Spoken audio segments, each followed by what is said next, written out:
E aí, pessoal, tudo belezinha? Mister Darkness aqui novamente para outro react. Bora lá, bora lá. Você trabalhou duro, juntou dinheiro e comprou um terreno. Aí você construiu a casa dos seus sonhos, um lugar só seu. Agora ninguém pode tirar isso de você. Bom, a não ser o governo, né? A não ser o governo, porque aqui no Brasil, pelo menos, a sua casa, ela não é sua. Ela não é, ela é só concessão do governo. Ele te dá permissão de morar lá, mas ele cobra o aluguel, que é o IPTU. Inventa de não pagar o IPTU para você ver o que acontece. Mas alguns anos se passam e de repente uma grande construtora decide que aquele pedaço da cidade vale muito mais dinheiro sem você ali. Eles te fazem ofertas tentadoras. Mas se é da pessoa, ela não tem obrigação nenhuma de vender. Casa nova, carro, dinheiro, mas vender não é uma obrigação e você recusa. Então o tempo passa e quando você percebe, sua casa está cercada por prédios enormes. Você perde privacidade, luz solar, ventilação, árvores que antes davam frutos começam a morrer. Sim, mas é normal. É totalmente esperado isso aí, principalmente nas áreas onde tem mais empregos. Tem até um filme que mostra isso, aquele filme Up, que aqui no Brasil teve outro nome, e eu não lembro. O acesso à sua casa fica cada vez mais difícil e quem quer te visitar precisa de instruções detalhadas só para conseguir chegar. O que antes era seu ainda está ali, mas o que está ao redor foi completamente transformado. Sim, você só comprou aquela parte ali. Você não comprou ao redor. O ao redor é das outras pessoas que compraram. Você não tem o direito da parte que você não comprou. Você só tem o direito da parte que você comprou, incluindo a altura. Eles não podem, por exemplo, construir uma escada ali, aliás, construir, digamos, um prédio ali cobrindo a sua casa por cima, porque a parte de cima também é sua. E você nunca teve escolha. Esse é o paradoxo da propriedade privada. Que paradoxo! Você tá louco? Você nunca teve escolha? É claro que não. Você só comprou aquele terreno, você não comprou em volta. Qual é o paradoxo aí, louco? Ele tá dizendo que é um paradoxo, sendo que a pessoa não tem o controle do que ela não comprou. Não tem paradoxo aí. Você acha que tem controle sobre o que é seu, Ela tem. Se ela não tivesse, eles teriam expulsado a pessoa. mas no fim não é bem assim. Mas e se em vez de um único caso isolado, isso estivesse acontecendo com bairros inteiros? Mas acontece. Acontece. As pessoas que não querem sair de sua casa têm que aguentar o que acontece com o lado delas. Rua por rua, cidade por cidade? E mais, será que você realmente é dono da sua casa? Ou Não, no Brasil não é não. No Brasil, quem é o dono é o governo. Inventa de não pagar o IPTU. só até alguém mais poderoso decidir que você não serve mais ali?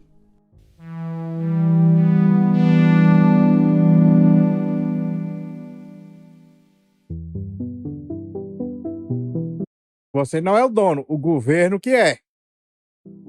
Quando compramos um imóvel no Brasil, a ideia de propriedade vem acompanhada de uma série de limitações e problemas.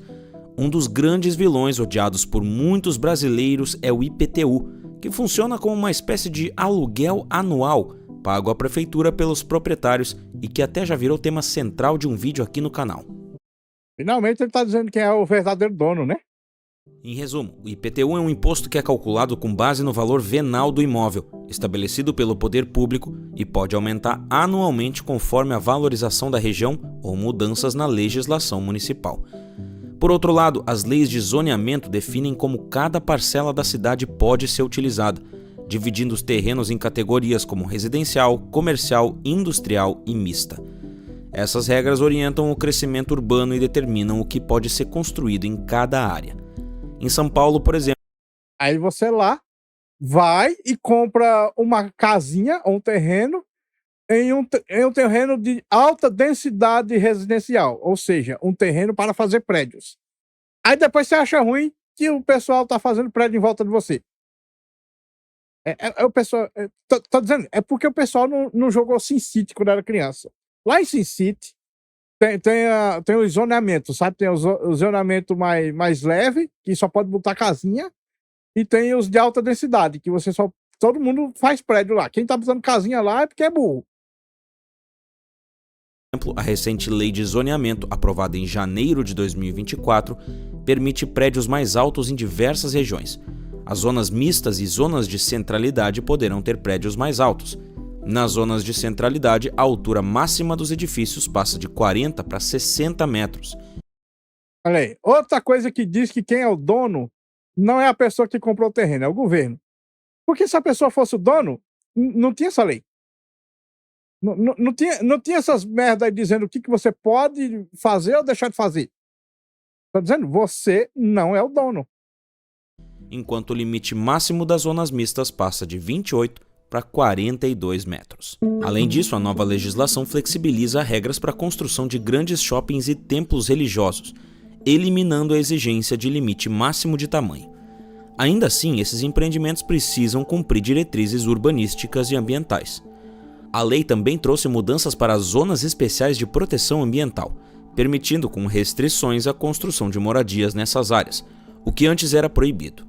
Essa flexibilização pode beneficiar grandes empreendimentos imobiliários, mas também levanta preocupações sobre o impacto ambiental e a qualidade de vida de moradores locais. Essa mudança traz coisas boas e ruins. De um lado, permite mais prédios, aumenta a oferta de moradia e facilita a construção de comércios e templos. Por outro, pode prejudicar quem já mora em áreas tranquilas, piorar o trânsito e sobrecarregar a infraestrutura. A pessoa tá morando num lugar que só cresce e não quer que as coisas mudem. Ah, cara. Ah, cara. O Brasil, cara, sei lá, cara. O Brasil, ele tem aquela mentalidade, sabe, de que tudo tem que ficar preso nos anos 50, sabe? Cuba tá presa nos anos 50, mas pelo menos é porque lá não tem como eles progredir mesmo, que o comunismo não deixa. Mas aqui no Brasil, que o negócio tem o governo atrapalhando, mas não tanto, aí é foda, viu, bicho? Também há o risco de impacto ambiental e de favorecer apenas grandes construtoras. No fim, a lei pode melhorar a cidade, mas tudo vai depender de um bom planejamento e fiscalização para evitar problemas. Favorecer apenas grandes construtoras, como se isso fosse problema.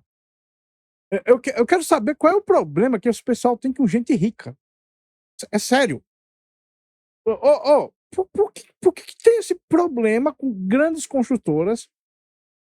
As grandes construtoras, se elas conseguem fazer, é porque, se elas ficaram tão grandes, é porque elas já são mais eficientes. Se elas são mais eficientes, elas conseguem fazer até mais barato. Então, elas conseguem mais clientes. Qual é o problema do cliente conseguir as coisas mais baratas? Eu quero saber o que esse povo tem contra conseguir as coisas mais baratas. Eu não entendo, não. Quem mais pode sofrer é quem já possui imóveis nessas áreas. Moradores que compraram casas em regiões de baixa verticalização podem subitamente se ver cercados por prédios, perdendo privacidade. Isso eu acho injusto. Isso eu acho injusto. Se o negócio é de baixa verticalização, ou seja, baixa densidade, e é transformado em alta densidade, alguma coisa está errada. Alguma coisa está errada. Basicamente, é você mudar as informações que tinham naquele local. Luz natural e qualidade de vida. Essa flexibilização das regras de construção favorece grandes empreendimentos imobiliários, muitas vezes em detrimento de pequenos proprietários. As construtoras ganham o direito de maximizar o aproveitamento dos terrenos, enquanto os vizinhos sofrem com o impacto dessas mudanças. Ainda mais com a existência do IPTU progressivo, um instrumento legal que permite às prefeituras aumentar gradativamente o imposto de terrenos subutilizados. Terrenos subutilizados. Nomezinho bonito para dizer, você não fez uma casa maior, então a gente vai aumentar seu imposto que é para você se fuder, seu trouxa. Forçando proprietários a dar função social aos seus imóveis ou vender. Função social. Ô frasezinha que eu odeio. Função social, cara. Ô negóciozinho comunista, cara. Puta que pariu, um negóciozinho que eu odeio. Após 5 anos de cobrança, o município poderá até mesmo realizar a desapropriação do imóvel. Desapropriação do imóvel, ou seja, o dono é o governo. Não é você. Você comprou a concessão aí, o governo tirou, seu trouxa. Por isso, o estudo de impacto de vizinhança, EIV, é fundamental para mapear e avaliar todos os efeitos sobre a infraestrutura urbana e a qualidade de vida da população que mora, trabalha ou transita no entorno. Toda e qualquer atividade ou construção de empreendimento gera impactos positivos ou negativos na qualidade de vida das pessoas que vivem no entorno. Por exemplo, a construção de um shopping center pode aumentar e muito o tráfego veicular na região, ao mesmo tempo que contribui para a valorização imobiliária do entorno.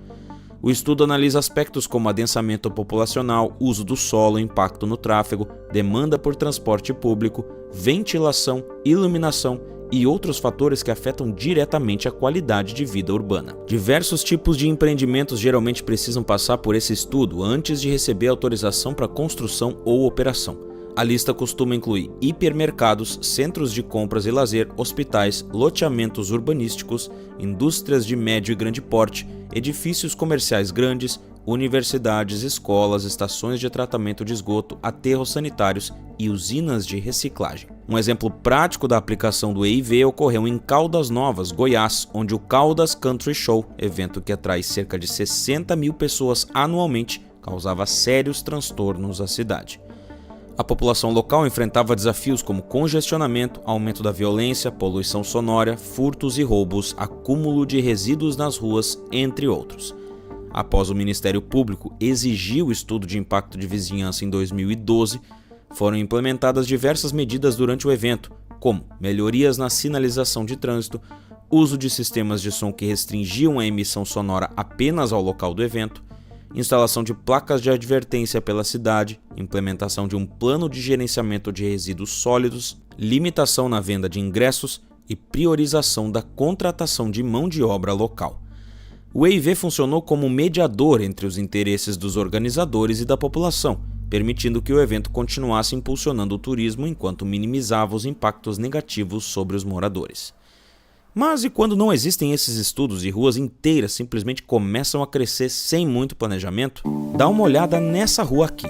É uma rua não muito movimentada de Novo Hamburgo, mas que é um dos acessos do centro para um dos grandes bairros da cidade. Eu costumava pegar ela quase todos os dias. Essa rua é o exemplo perfeito de como a construção desenfreada sem um planejamento adequado pode levar a problemas estruturais da cidade. Em 2011, nessa foto, podemos ver somente esse prédio aqui na rua. Um contraste gigante com 2024, onde vemos mais 5 prédios em uma distância de menos de 300 metros. Todo esse desenvolvimento trouxe consequências além da obra dos prédios, que por si só já incomodam o entorno, como crescimento no trânsito, a constante dificuldade de estacionar no local, e a região ainda precisou passar por obras para adaptar o sistema de água e elétrica à nova realidade. Mas agora dá uma olhada nesse prédio aqui. Primeiro da rua, que estava aqui desde muito antes de 2011. Se você notar bem, os prédios mais novos, já sabendo que não vão ter a vista para a lateral, nem perdem tempo fazendo janelas nas laterais. Mas aqueles que estavam ali antes perdem muita coisa, como a vista e a luz solar. Ainda assim, eu digo, e daí? Porque, é como eu disse, ele tem aquele terreno ali, mas ele não comprou em volta. Ele comprou aquele terreno dele e toda a altura ali é dele, mas ele não comprou em volta. Então, qual é o paradoxo? Algo muito valorizado no mercado imobiliário. A mesmíssima coisa aconteceu com o prédio mais abaixo na rua. E eu nem estou falando de casas no entorno, que sofrem muito mais com esses prédios. Tudo bem que a maioria delas está abandonada, mas mesmo assim a rua ainda vai ver mais prédios sendo construídos. Todo esse contexto cria uma situação paradoxal. Mesmo sendo proprietário de um imóvel, você não tem controle sobre o seu entorno e pode... Então não é paradoxo. Você é propriedade daquela terra. Você não é proprietário. Eita, pensa numa dicção ruim essa minha. Você não é proprietário do que tem em volta. Se você quer o controle do que tem em volta, compra toda a parte em volta. Pode ver sua qualidade de vida e o valor do seu imóvel drasticamente alterados por decisões sobre as quais você tem pouca ou nenhuma influência. Sim, você tem pouca ou nenhuma influência e isso é justo. Qual a injustiça em você só ter influência na parte que você comprou? Onde está o paradoxo nisso? E existe um cara que sabe muito bem o que isso significa. A história de Orlando Capote ilustra perfeitamente como o conceito de propriedade privada pode ser uma ilusão. Sua casa térrea de 2 quartos que sua família lutou tanto para conquistar acabou engolida por um enorme empreendimento imobiliário em Coral Gables, na Flórida. Olha como era o entorno da casa dele em 2011 e olha como está agora. A casa está cercada por todos os lados. O empreendimento que o engoliu parece uma mini cidade, com torres residenciais, escritórios, lojas, restaurantes e um hotel de 242 quartos. E agora ele está bem no meio disso tudo. Eu quero mostrar uma coisa. Vou até voltar aqui rapidinho. Torres Tá residenciais, vendo aqui, ó? escritórios, lojas, Tá vendo essa parte aqui que passa por cima da rua? Estão vendo isso aqui? Essa ponte aí de um prédio pro outro ali, tá vendo aqui? E um hotel de 242 quartos. Nota como em cima da casa dele não tem. Mas se fosse. Se ele não tivesse o controle de toda essa área que é dele, incluindo a parte de cima, então já teria uma ponte por cima dele.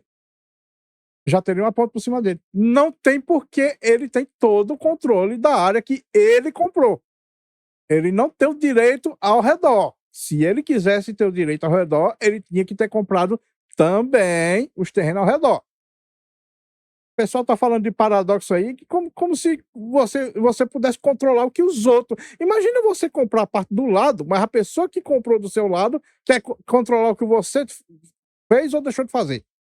Agora ele está bem no meio disso tudo. As perdas são muitas e visíveis. Durante a maior parte do ano sua casa fica na sombra.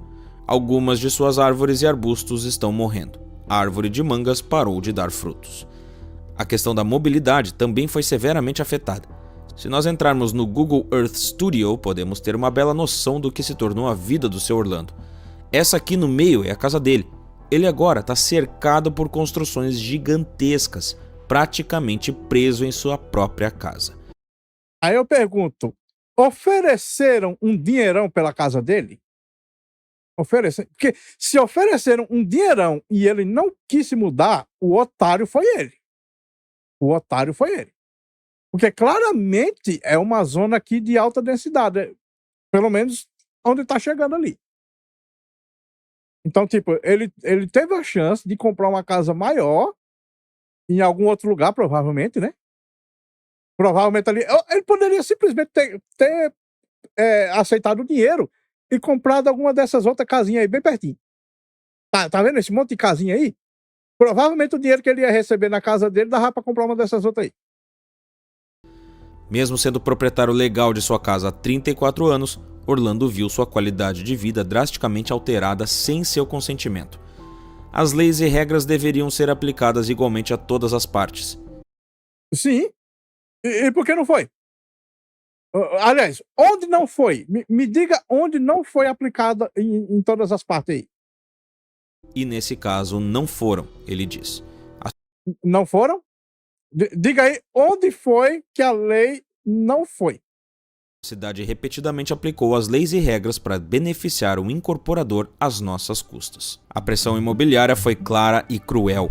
Em 2004, os vizinhos começaram a vender os terrenos e a deixar o bairro. Naquela época, muitos complexos comerciais e apartamentos de luxo surgiram em Miami e a área de Coral entrou na mira dos investidores. Mesmo assim, decidiram não vender. Naquela época, meu pai estava muito doente e tínhamos que cuidar dele, diz ele. E não havia como eu cuidar do meu pai, vender a casa e ir procurar outra casa. O que é uma pena. Mas se eles entrarem em contato para comprar o seu terreno pelo preço acima da média, porque normalmente esse pessoal, eles oferecem um preço maior do que a casa vale. Se ela vale 10 mil, eles vai lá e oferece 20 mil, 30 mil. Pouco depois, a bolha imobiliária da Flórida estourou e a incorporadora faliu. As outras casas do bairro foram demolidas e por 10 anos não aconteceu muita coisa. Alguns anos depois, outro incorporador, a Gavi Holdings, adquiriu o terreno e começou a avançar com um projeto mais ambicioso. Em 2013, Capote afirma que funcionários da incorporadora foram até sua casa e tentaram fazê-lo assinar um documento que, segundo ele, implicava na venda da propriedade e permitia que a empresa o representasse no processo de licenciamento do projeto, o que o deixou irritado. Ou seja, tentaram. Você que não quis. Tentaram mais de uma vez. Mas nada impediu a construção, e hoje a entrada da casa dele é no final de um beco que exige instruções especiais para chegar. E a culpa é só sua. Eles ofereceram quando o pai dele estava doente. Aí ofereceram anos depois, porque já era outra empresa, e nada dele vender. Aí eles mudam todo o entorno e você quer achar ruim. Ele recusou ofertas boas para sua propriedade e resolveu não vender. Ele recusou ofertas boas. O trouxa é você mereceu. Talvez a história poderia ter sido diferente se ele tivesse simplesmente aceitado a oferta. Será que somos donos de verdade das nossas casas? Sim. Bom, tirando o fato de que na verdade é do governo. Mas veja bem, olha, ele não vendeu a casa dele. Fizeram ofertas boas. Se fosse aqui no Brasil, não só tinham feito ofertas boas, como teriam... o Brasil, ele não é um país honesto, sabe? Ele não é um país justo. No Brasil, provavelmente teriam pressionado ele. Teriam extorquido ele. Provavelmente teriam perguntado para a família dele se ele não quer vender. Porque no Brasil, o negócio não é justo. Aqui, o Brasil é um país desonesto. O Brasil é uma putaria. Mas veja como nesse país aí, ó, que ele tá, ó, ele não vendeu. Ele disse que não ia vender. Os caras foram forçados a fazer tudo em volta. Tiveram que mudar o projeto, provavelmente, porque ele não quis dar o terreno. Então, tipo, é dele. Ele não pode negar que é dele. Ou só somos donos até aparecer uma empresa grandona querendo construir alguma coisa e mostrar que na real não mandamos em nada? Ele mandou. Ele mandou um dedo do meio pra empresa, cara. Ela teve que construir em volta dele. Ela não pôde construir onde ele estava. Sendo que na época provavelmente era muito benéfico. Porque agora, se Orlando quiser vender a casa dele, muito provavelmente não vale mais 1/3 do que valia. E a culpa é de quem? A culpa é de quem? A culpa é dele. A culpa é só dele. O terreno é dele, ele não quis vender. Ninguém vai querer comprar a casa dele e o empreendimento que cerca a casa dele já funciona bem sem aquele terreno. Claro, foi todo planejado de uma maneira que desse a volta na casa dele, porque ele não quis vender. Então nem eles mais têm interesse no terreno, a não ser que seja uma pechincha. Mas enquanto o seu Orlando enfrenta todos esses desafios, existem histórias de resistências bem-sucedidas pelo mundo. Na Austrália, a família Zammit recusou uma oferta de cerca de 32 milhões de dólares americanos de incorporadoras que construíram um bairro inteiro ao redor de sua propriedade de mais de 20 mil metros quadrados. Sua casa em estilo Castelo de Windsor, cercada por jardins exuberantes e vista para as Montanhas Azuis, permanece como um oásis verde em meio a fileiras de casas idênticas. Outro caso emblemático é o de... Eu não vi qual foi o problema desse daí. Ele não quis vender e construiu em volta. Foi o mesmo caso do outro ali. Você só não tá reclamando, você que fez o vídeo aí, só não tá reclamando porque não tem um monte de prédio em volta tampando a luz do sol e nada. Mas é o mesmo caso.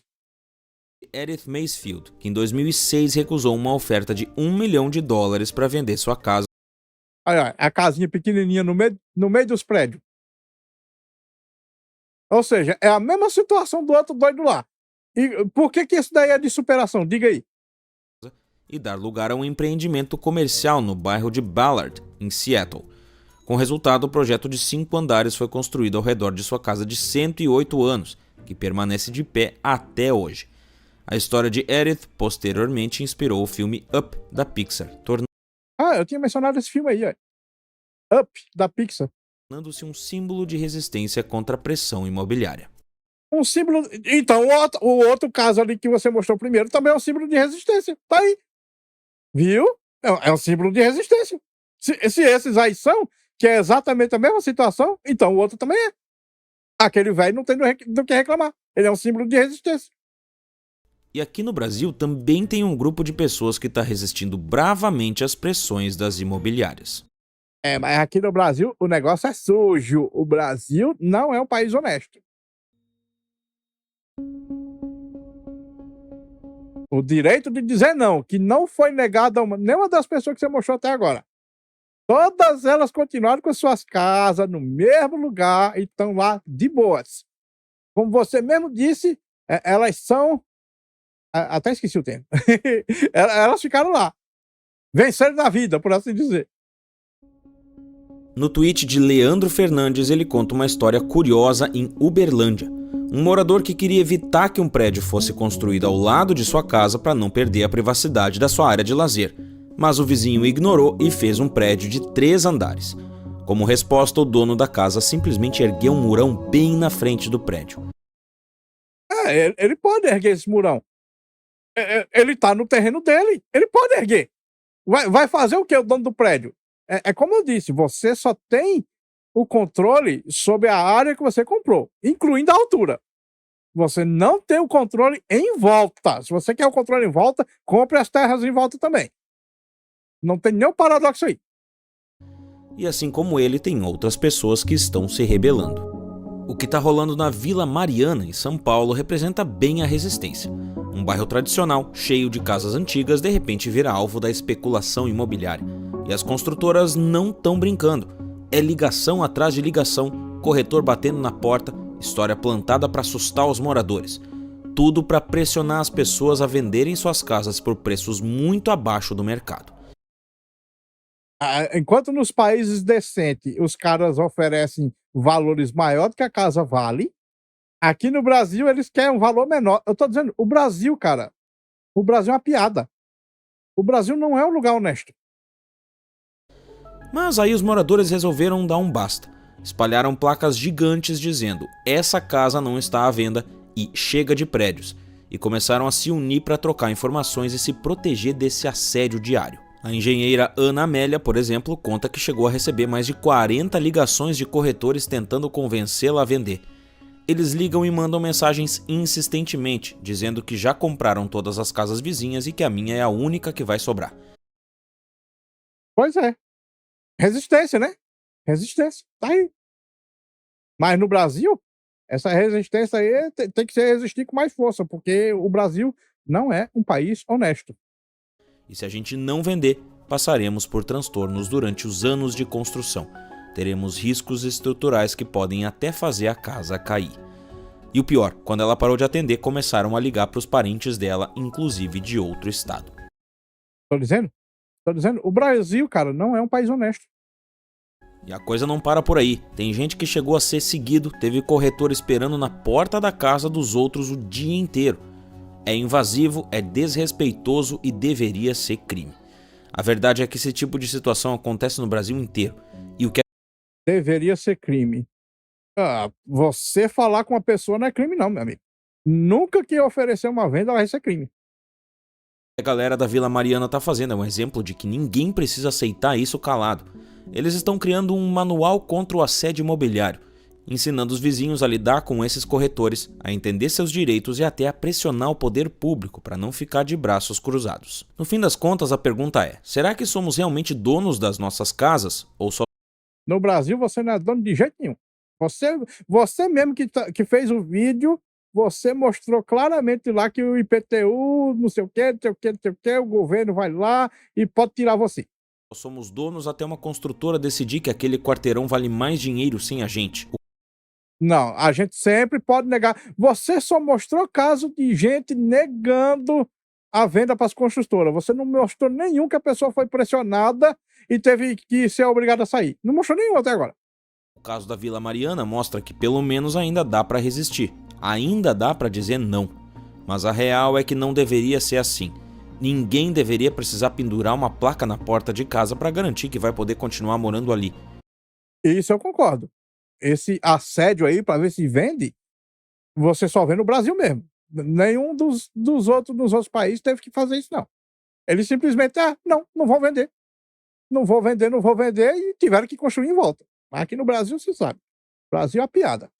Ninguém deveria ser forçado a vender sua casa por medo do que poderia acontecer se decidir ficar. E nesse caso não é só sobre um bairro de São Paulo. Ele mostra como o Brasil vem mudando. Cada vez mais gente sai das casas para morar em prédios. Não porque quer, mas porque precisa. As casas foram sendo substituídas por condomínios fechados, prédios com portaria 24 horas, câmeras por todos os lados. Tudo porque a rua já não parece mais segura.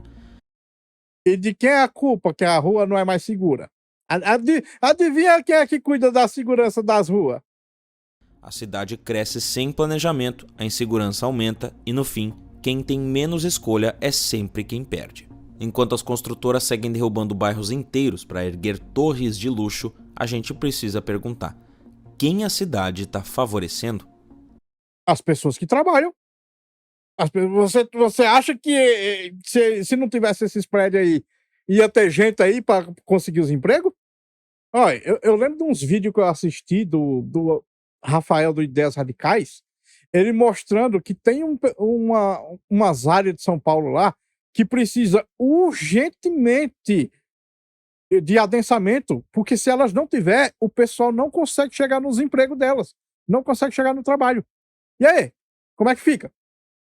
O pessoal que não consegue chegar no trabalho tem que se fuder e os empregadores tem que ficar sem conseguir mais empregado? É isso mesmo? Existe motivo para tá tudo sendo transformado em prédio. Até aqui nessa cidade que eu moro, aqui em São Miguel do Rio Grande do Norte, eu tô vendo toda hora casa sendo transformado em apartamento, em prédios, pequenos prédios. Não tem nenhum gigante arranha-céu. Mas tem lá seus prédiozinhos de 4 andar, 5 andar. Acho que o maior é 6 andar. E eu tô vendo aos pouquinhos as casas tudo se transformando em prédio, tudo se transformando em prédio. Já tem mais de 20 anos que eu moro aqui. Eu já vi muita casa virando prédio. E isso é bom. Eu não vejo problema nisso. Mais casa pro povo morar. Qual é o problema de ter mais casa pro povo morar?